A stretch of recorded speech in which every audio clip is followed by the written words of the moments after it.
Hi, Ben and Lourdes. So Lake County, not part of this yet. Neither is Marion and Cass counties. But for the rest of the state, starting today, they're going to see a little bit more freedom. The governor says the goal is to get everything for everybody back to normal by July 4th. The Hoosier economy is restarting its engine today. You're so excited. It's like, yes, finally we get to open. And then the nerves kick in. Okay, what do we have to do to keep my employees protected? What do I need to do to make sure that the customers are protected? Malls and other retail stores can welcome shoppers at 50% capacity. Manufacturers and industrial operations can open without restriction. Even public libraries can reopen. Parks are opening, beaches are opening.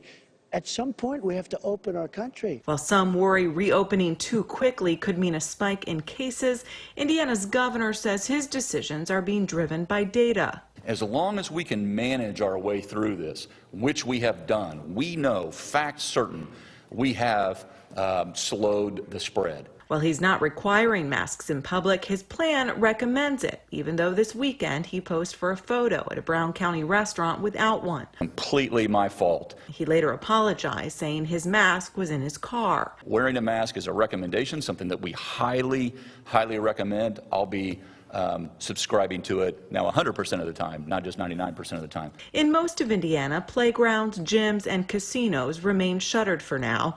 Bars and restaurants serving food can open with half their normal seats. We could have probably lasted another month, but it would have really hurt things. Starting Friday, religious organizations can hold in-person services again.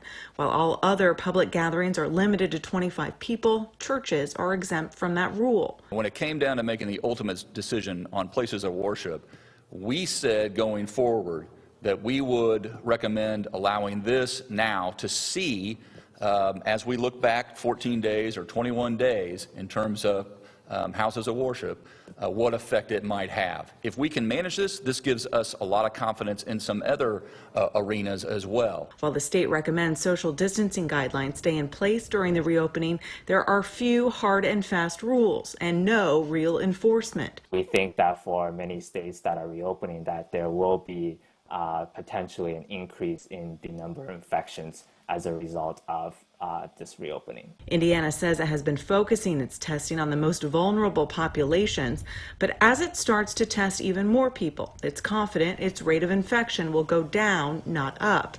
But even some Hoosiers think it might be too soon to reopen, especially because not everyone is taking things seriously. If people don't use masks, don't use gloves, nobody cares. So Indiana businesses that are reopening, there is a rule in place that by May 11th, they have to come up with a safety plan. That plan should be available to customers and to employees, and it should lay out how they are actively dealing with safety precautions. I'm live at home tonight. Megan Dwyer, back to you guys.